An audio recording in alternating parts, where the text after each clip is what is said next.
Hello friend, this is again Anushka Rajput here. तो मैंने जैसे बोला था कि हम साथ साथ में फंडामेंटल ऑफ नर्सिंग भी रिवाइज करेंगे। तो फंडामेंटल ऑफ नर्सिंग का सबसे इम्पॉर्टेंट टॉपिक है हमारा वाइटल साइन, ठीक है। तो उसको वहाँ से मैं शुरू कर रही हूँ। तो आज हम डिस्कस करेंगे थोड़ी थोड़ी इंट्रोडक्शन और टेम्परेचर, जहाँ तक भी कंप्लीट होगा पार्ट 1 में। बाकी जितना भी टाइम लगेगा, ठीक है, वाइटल साइन को डिस्कस करने में मैं डिटेल में डिस्कस करूँगी। तो फर्स्ट है हमारे पास वाइटल साइन की इंट्रोडक्शन या डेफिनेशन की। वाइटल साइन होते क्या हैं? तो वाइटल साइंस हमारे हेल्थ इंडिकेटर हैं, ठीक है, जो कि हमें हेल्प करते हैं हमारी फंक्शनिंग को मेजर करने में, ठीक है। Vital signs are health indicator that measure functioning of vital organs, ठीक है। हमारे जितने भी वाइटल ऑर्गन्स हैं उनकी अगर हम फंक्शनिंग को चेक करना चाहते हैं तो हम क्या है वाइटल साइन की हेल्प ले सकते हैं। किस टाइप की फंक्शनिंग चेक करते हैं हमारे वाइटल साइन? दोनों टाइप की फंक्शनिंग चेक करने में हेल्प करते हैं, चाहे फिजियोलॉजिकल हो चाहे साइकोलॉजिकल। फिजियोलॉजिकल मतलब फिजिकल कोई कंडीशन बॉडी की चेंज हुई, साइकोलॉजिकल जब कंडीशन चेंज होती है उसकी वजह से भी फिजिकल सिम्टम आते हैं पेशेंट में। तो इसलिए हम दोनों चीज़ों के जो दोनों फंक्शनिंग है पेशेंट की, उनको क्या असेस कर सकते हैं वाइटल साइन की हेल्प से। कुछ एक इम्पॉर्टेंट पॉइंट है वाइटल साइन के बारे में, ठीक है। फर्स्ट पॉइंट ये है कि वाइटल साइन कभी भी जिंदा जो इंसान है उसमें क्या है, कभी भी जीरो नहीं होते, ठीक है। अगर वाइटल साइन जीरो आ रहे हैं इसका मतलब क्या है, वो पर्सन क्या हो गया, डेड हो गया, ठीक है। और जो नॉर्मल रेंज है वाइटल साइंस की, वो क्या according to age, medical condition के हिसाब से या कोई पेशेंट की फिजिकल कंडीशन के हिसाब से क्या है, चेंज होती रहती है, ठीक है। नॉर्मल रेंज हम उस हिसाब से लेंगे। बच्चों में नॉर्मल रेंज अलग होगी, एडल्ट में अलग होगी, इस तरीके से।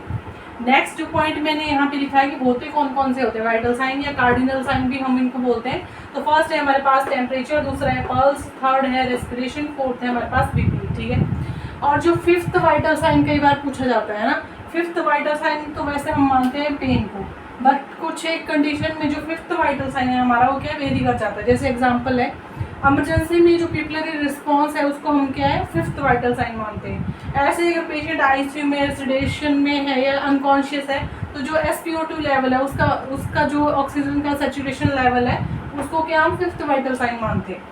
ऐसे ही सिक्स्थ वाइटल साइन क्या है? सिक्स्थ जो हमारा वाइटल साइन होता है वो क्या डिजीज के ऊपर डिपेंड करता है कि पेशेंट को कौन सी डिजीज है। एग्जाम्पल है जैसे पेशेंट अगर डायबिटिक है, ठीक है, उसको डायबिटीज मेलाइटस है, तो जो ब्लड शुगर है उसको हम क्या सिक्स्थ वाइटल साइन मानेंगे, उसको क्या मॉनिटर करेंगे। ऐसे सेम अगर गायनी का कोई पेशेंट है, फीमेल है, ठीक है, गायनी की, तो उसमें जो मेंस्ट्रुअल साइकिल है उसको क्या सिक्स्थ वाइटल साइन हम मानते हैं।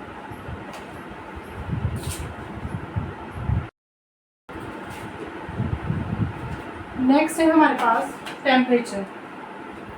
टेम्परेचर क्या है? डिग्री ऑफ एनर्जी और डिग्री ऑफ हीट, ठीक है, कि हम कितनी एनर्जी है कितनी हीट है, एक है डेफिनेशन है टेम्परेचर की।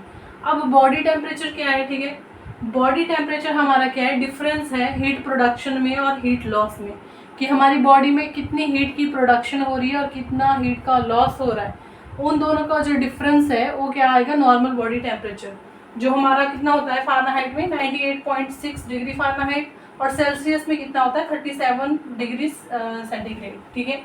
तो बॉडी टेम्परेचर क्या है, हीट प्रोडक्शन और हीट लॉस में क्या है, डिफरेंस है। ये कुछ एक टर्म्स हैं वो टेम्परेचर से रिलेटेड। फर्स्ट है हमारे पास थर्मोजेनेसिस, ठीक है। थर्मोजेनेसिस मतलब टेम्परेचर प्रोडक्शन, हीट प्रोडक्शन के जो मेथड है उसको हम क्या बोलते हैं, थर्मोजेनेसिस। थर्मोलाइसिस मतलब कोई भी मॉलिक्यूल हीट की प्रेजेंस में क्या हो रहा है, ब्रेक डाउन हो रहा, तो क्या बोलेंगे, थर्मोलाइसिस। थर्मो रेगुलेशन मतलब मैमल जो है किन किन मेथड से अपना नॉर्मल बॉडी टेम्परेचर के मेंटेन करते हैं, उस नॉर्मल बॉडी टेम्परेचर मेंटेन करने के मेथड को हम क्या बोलते हैं, thermo regulation. Normal body temperature जो होता है हमारा वो क्या नाइट इवनिंग में क्या होता है, ज़्यादा होता है, मॉर्निंग में क्या होता है, कम होता है, क्योंकि जो BMR होता है वो क्या इंक्रीज होता है हमारा डे के टाइम, और नाइट में क्या होता है, कम होता है। BMR बेसिक मेटाबॉलिक जो रेट होता है वो क्या होता है, ठीक है।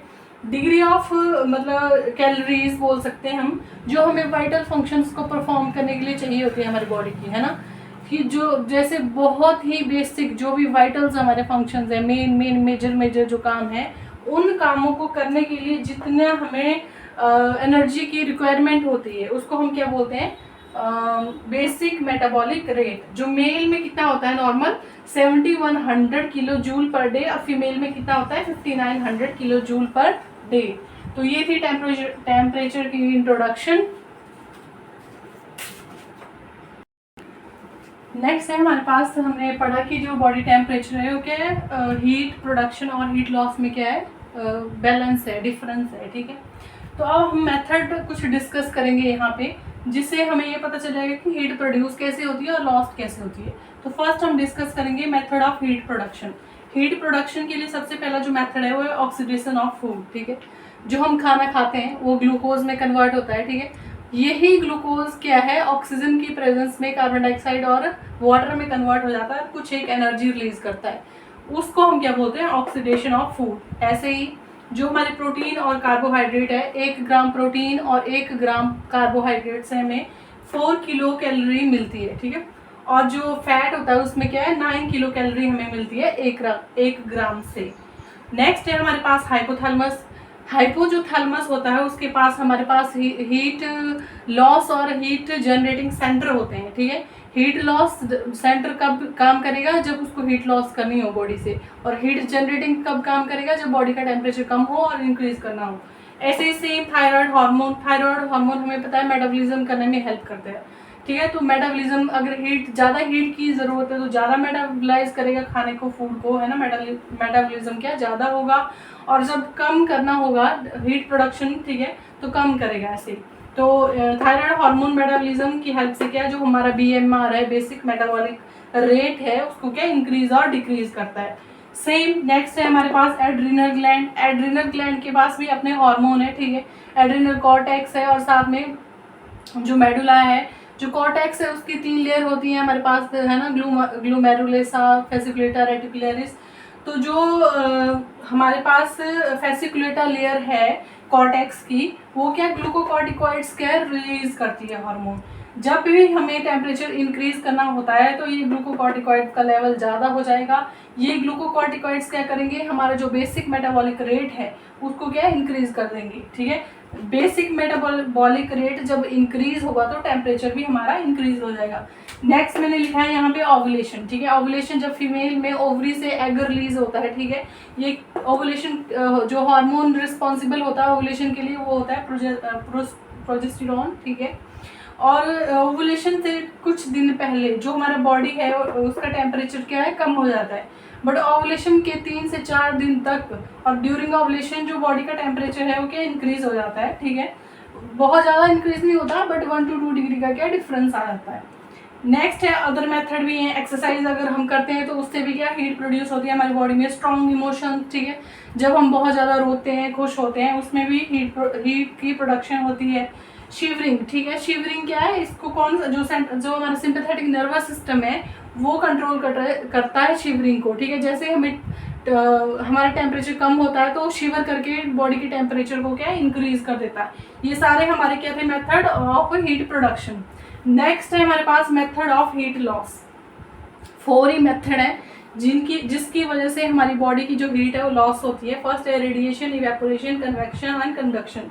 मैंने लिखा है, इसका ऑर्डर पूछ भी देते हैं, ठीक है, रैप्ट से आप याद रख सकते हैं जिस ऑर्डर में सबसे ज़्यादा, फिर कम, फिर उससे कम। तो मैंने लिखा भी ऐसे ही है, हाँ, ठीक है। यहाँ से हम याद रखेंगे रेडिएशन, यहाँ से याद रखेंगे इवेपोरेशन, यहाँ से याद रखेंगे कन्वेक्शन, और डी से याद रखेंगे कंडक्शन, ठीक है। तो ये इसकी ट्रिक है जिससे हम क्या याद कर सकते हैं। अब देखते हैं होते क्या है ना। रेडिएशन से सबसे ज़्यादा हीट लॉस होता है हमारी बॉडी का, उसमें वो कितना परसेंट होता है, 60% जो हीट लॉस होता है वो रेडिएशन से होता है। रेडिएशन क्या होता है, जो रेडिएशन है उसमें क्या है, 2 सरफेस प्रेजेंट होते हैं, ठीक है। 2 सरफेस प्रेजेंट होते हैं, एक सरफेस से जो हीट है दूसरे सरफेस में ट्रांसफर हो जाती है, बट उन दोनों सरफेसेस के बीच में कोई डायरेक्ट कांटेक्ट नहीं होता, कोई मीडियम रिक्वायर्ड नहीं होता रेडिएशन के लिए, ठीक है। नेक्स्ट आ गया हमारे पास इवेपोरेशन। इवेपोरेशन क्या होता है, ये 22% जो हीट लॉस होता है हमारी बॉडी का वो इवेपोरेशन के मेथड से होता है। इवेपोरेशन क्या होता है, जब हमारी लिक्विड जो है गैस की फॉर्म में क्या है ट्रांसफर होके इवेपोरेट हो जाता, मतलब ट्रांसफर होके इवेपोरेट हो जाता है, लॉस्ट हो जाती है हीट उस मेथड से। नेक्स्ट आ गया हमारे पास कन्वेक्शन। कन्वेक्शन से हमारी जो बॉडी का हीट लॉस है वो 15% होता है, ठीक है। ठीक है, मूवमेंट ऑफ एयर से होता है, ठीक है। मेरी बॉडी को एयर टच करेगी, मेरी जो हीट है उसको लेके जाएगी, और किसी और जहाँ पे कम है टेम्परेचर वहाँ पे जाके क्या है वहाँ पे उसको लेके जाएगी। तो ये क्या है, कन्वेक्शन का मेथड, जिसमें मूवमेंट ऑफ एयर से क्या होता है, एक सरफेस से दूसरे सरफेस में क्या है, हीट ट्रांसफर होती है। नेक्स्ट हमारे पास है कंडक्शन। कंडक्शन से हमें हमारी सिर्फ 3% जो हीट है वो लॉस्ट होती है। इस कंडक्शन के मेथड के लिए जो दोनों सरफेसेज है उनका डायरेक्ट कांटेक्ट होना ज़रूरी है। जैसे मेरा एक हाथ दूसरे हाथ को डायरेक्टली टच कर रहा है, इसको हम बोलेंगे डायरेक्ट कांटेक्ट, ठीक है। तो ऐसे क्या कंडक्शन के मेथड से क्या हीट लॉस होगी, वो भी 3%। तो ये थे कुछ एक मेथड हीट प्रोडक्शन के और हीट लॉस के। नेक्स्ट है हमारे पास टाइप्स ऑफ बॉडी टेम्परेचर, ठीक है, कि बॉडी टेम्परेचर के टाइप्स कितने होते हैं। फर्स्ट है हमारे पास कोर बॉडी टेम्परेचर और सेकंड है shell body temperature. Core body temperature का क्या मतलब है कि हम इंटरनल ऑर्गन जो है हमारी बॉडी के, उनका टेम्परेचर क्या है चेक कर रहे हैं, ठीक है। और जो शेल बॉडी टेम्परेचर है उसका क्या मतलब है कि जो बॉडी की सरफेस एरिया है वहाँ का क्या है टेम्परेचर हम क्या है चेक कर रहे हैं, ठीक है। जो हमारा सेल बॉडी टेम्परेचर होगा वो हमेशा कोर बॉडी टेम्परेचर से क्या है कम होगा, कि बाहर का जो टेम्परेचर है वो हमेशा कम होगा एज कम्पेयर टू जो हमारा अंदर का टेम्परेचर है उससे, ठीक है। अब हम देखेंगे कि कोर बॉडी टेम्परेचर हम चेक कैसे करते हैं, साइट फॉर टेकिंग टेम्परेचर कौन कौन सी है। तो हम दो मेथड से साइट को क्लासीफाई किया मैंने। फर्स्ट है इन्वेजिव, ठीक है, दूसरा है नॉन इन्वेजिव, ठीक है। मतलब हम कुछ ब्रेक कर रहे हैं और कुछ बिना ब्रेक करे हो, वो उस टाइप से है ना। तो इन्वेजिव में फर्स्ट हमारे पास मेथड है पल्मोनरी आर्टरी, ठीक है। पल्मोनरी आर्टरी में कैथेटर डाल के अगर हम टेम्परेचर चेक कर रहे हैं, डिस्टल इसोफेगस से टेम्परेचर ले रहे हैं, जो हमारी कान की टिम्पैनिक मेम्ब्रेन है अगर वहाँ से टेम्परेचर चेक कर रहे हैं, नेजोफेरिंग से अगर टेम्परेचर चेक कर रहे हैं, या फिर यूरिनरी ब्लैडर से टेम्परेचर चेक कर रहे हैं। अगर ये सारे मेथड से हम टेम्परेचर चेक कर रहे हैं, ये सारे क्या हैं, इन्वेजिव मेथड है। इसमें से जो हमारा पल्मोनरी आर्टरी वाला है वो क्या है, गोल्ड स्टैंडर्ड मेजरमेंट है टेम्परेचर टेकिंग के लिए, ठीक है। अगर कोई पूछे कि गोल्ड स्टैंडर्ड मेजरमेंट कौन सी है टेम्परेचर के लिए, और ऑप्शन में हमें पल्मोनरी आर्टरी प्रेजेंट है, तो हमें क्या इसको फर्स्ट प्रायोरिटी देनी है। बट अगर ऑप्शन में पल्मोनरी आर्टरी नहीं है तब हमारा आंसर जाता है टिम्पैनिक मेम्ब्रेन, ठीक है। गोल्ड स्टैंडर्ड टेस्ट मतलब बिल्कुल एक्यूरेट मेजरमेंट कौन देगा टेम्परेचर की, तो फर्स्ट है हमारे पास पल्मोनरी आर्टरी, सेकंड है हमारे पास टिम्पैनिक मेम्ब्रेन, ठीक है।